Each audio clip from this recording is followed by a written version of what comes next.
ఇటీవల జరిగిన గ్రామ పంచాయతీ ఎన్నికల్లో అత్యధిక స్థానాలు గెలుపొందడం పట్ల హర్షం వ్యక్తం చేస్తూ బీఆర్ఎస్ చందుర్తి మండల శాఖ అధ్యక్షులు మేకల ఎల్లయ్యతో పాటు మండల స్థాయి నాయకులను పార్టీ వర్కింగ్ ప్రెసిడెంట్ కేటీఆర్ అభినందించారు.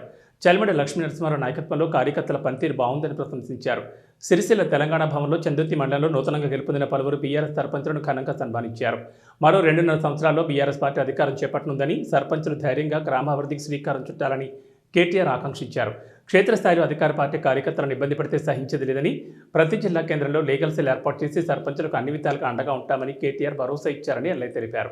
గ్రామ పంచాయతీలకు రాజ్యాంగబద్ధంగా నిధులొస్తాయని, త్వరలోనే నిష్ణాతులతో సర్పంచుల నిధులు విధులపై సమగ్ర వర్క్షాప్ నిర్వహించనున్నట్లు కేటీఆర్ చెప్పారన్నారు.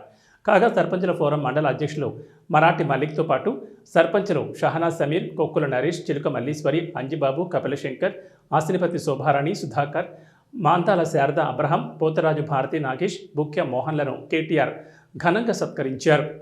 ఈ కార్యక్రమంలో టీఆర్ఎస్ మండల శాఖ అధ్యక్షులు మేకల ఎల్లయ్య, కేడీసీసీ డైరెక్టర్ జలగం కిషన్రావు, మాజీ ఏఎంసీ చైర్మన్ డప్పుల అశోక్, నాయకులు చంటి బాబురావు, బైరుగొండ రమేష్, ఏర్లపల్లి రాజు, కమలాకర్రావు, దగ్గర రమేష్ రావు, దుమ్మ ఆనంద్, పలు గ్రామాల మాజీ సర్పంచులు, మాజీ ఎంపీటీసీలు, బీఆర్ఎస్ పార్టీ శ్రేణులు పాల్గొన్నారు.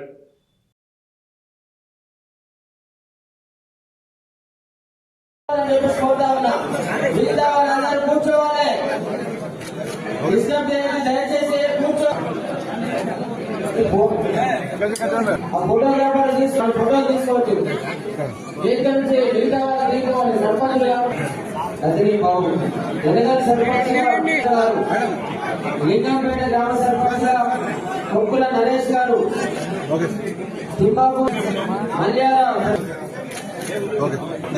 నర్సింగాపూర్ సర్పంచ్ గా మరాఠీ మల్లిక్ గారు, చందుర్తి మండలం ఎక్కడ రావాలి, దయచేసి ఎక్కడ కూర్చోవాలి ప్లీజ్.